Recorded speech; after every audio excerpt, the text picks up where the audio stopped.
got to talk about the 28 Years Later trailer because that trailer was terrifying. It's been a pretty long time since a horror movie trailer got me like excited for a horror movie, let's be honest, but this trailer, there was just such a vibe to it that just had me like on edge as I'm freaking watching the trailer. Can't mention the trailer without mentioning that score they used. Dude, usually you use scary music, maybe some like violin sounds to like anticipate tension.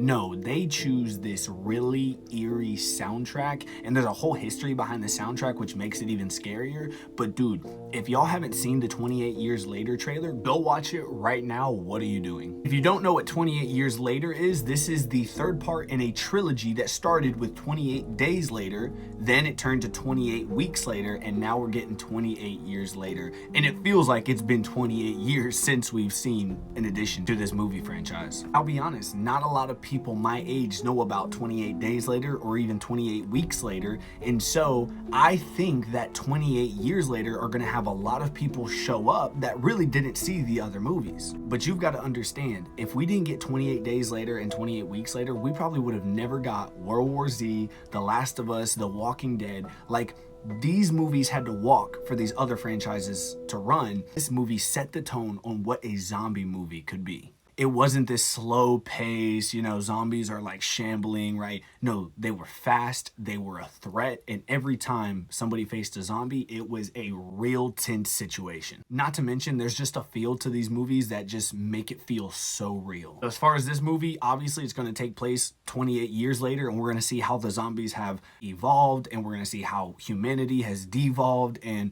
there's just so many things that I'm so excited for in this movie. And hey, if you guys didn't see the first two, you have plenty of time to go watch them before this next one, because this movie is going to be a blockbuster. Are you guys excited for 28 Years Later? Let me know in the comments below. Follow for more zombie content, because that is a genre that I would love to dabble in.